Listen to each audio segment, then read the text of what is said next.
Good morning. Today is Wednesday, March 10th, and I'm really pleased to have this opportunity again to speak to you during my weekly videos. As you know, Rockford Public Schools continues, as we have for the past many weeks, to be face-to-face with our students and teachers together learning, and for grades kindergarten through 12th grade. And we're really pleased that we are able to do that because, quite frankly, that's one of the most effective ways for students to learn and for teachers to teach. We also are continuing our Rockford virtual program, which is for grades kindergarten through 12th grade as well.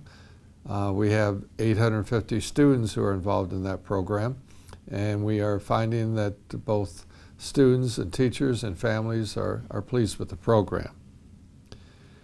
I do want you to know, particularly for those families that want to consider remote virtual learning for the 2021-22 school year, which will begin next August, that we will offer, Rockford Public Schools will offer a Rockford virtual program as well.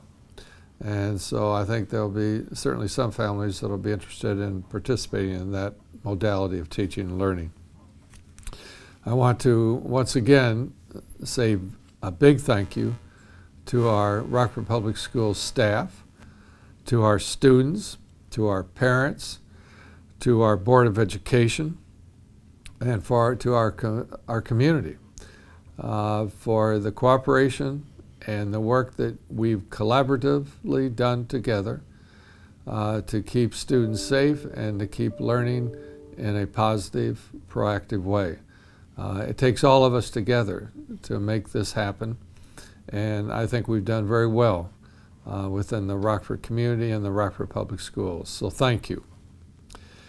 I want to let everybody know that we are going to open up through community services, our recreation programs, such as soccer and swimming and other sports, beginning right after spring break.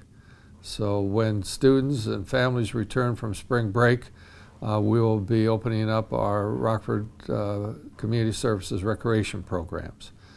And I think a lot of people are going to be excited about those opportunities, but we feel we can do this in a safe manner.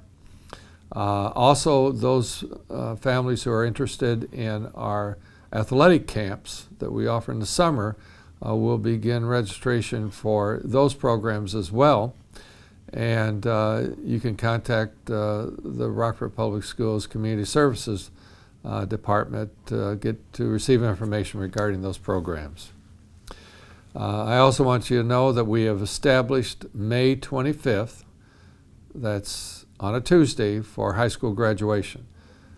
Exactly how that's going to look right now, I can't tell you. We'll certainly be following the guidelines and directives from the Michigan Department of Health and Human Services and the Kent County Health Department. I can't promise you that it's going to be at the Deltaplex like we've done in the past because we may be told we can't do that. But we will be having graduation, and it will be established, has been established for May 25th. And you'll get more information about that as as we get closer to May 25th. I also want to again talk about the summer learning program that Rockford Public Schools will be offering for this summer. There's been a lot said at the national level in particular, and some at the state, that there's some learning loss that could occur because of pandemic and the modalities of teaching and learning that school districts have employed throughout the country, let alone Michigan and in Rockford. And to be able to help students recover from learning loss, Rockford Public Schools will be offering a summer school program, a summer learning program, that in fact will be free. There will be no tuition, and we are working on providing transportation for students as well. For grades kindergarten through 5th grade, it will be focusing on learning loss. In grades 6 through 8, it will be focusing on learning loss. And on grades 9 through 12, it'll be focused on credit recovery. We also will be offering enrichment educational programs for our students in elementary through high school as well. For those students who wish to explore opportunities in learning, the creative arts, special discipline type programs, core subjects and so forth as well, and some recreation programs. They too will be focused on student learning, and we are excited to be able to provide those opportunities for our families and our students.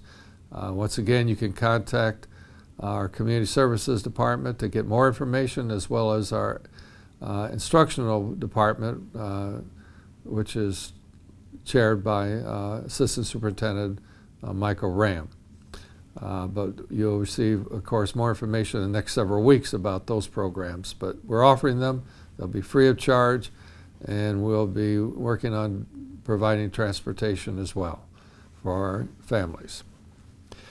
Finally, I want to talk briefly about safety protocols. I've received, obviously, over the last several months, emails and concerns, and phone calls about why are we following safety protocols, such as wearing masks, hand sanitizer, social distancing, and so forth.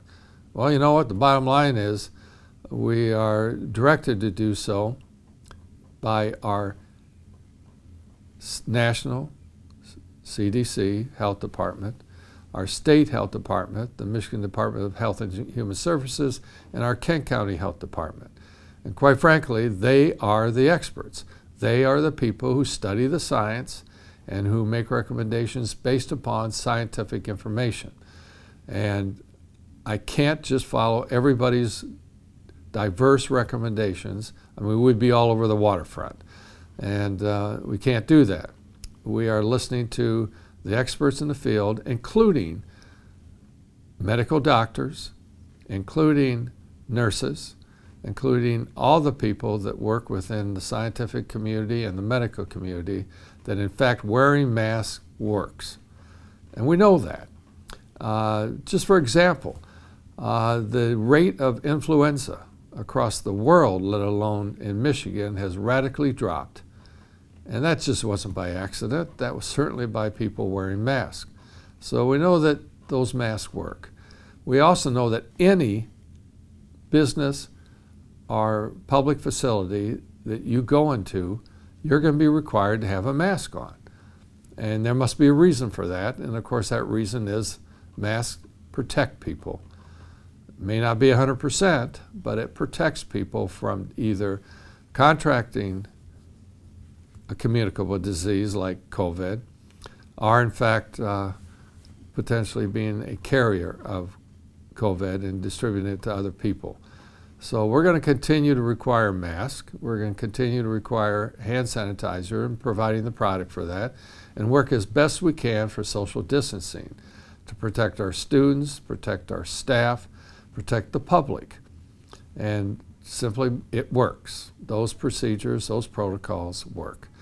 And I'm more than happy to receive information from you as parents or community people and disagree with me. That's great. I receive that disagreement and concern, and I'm more than willing to listen.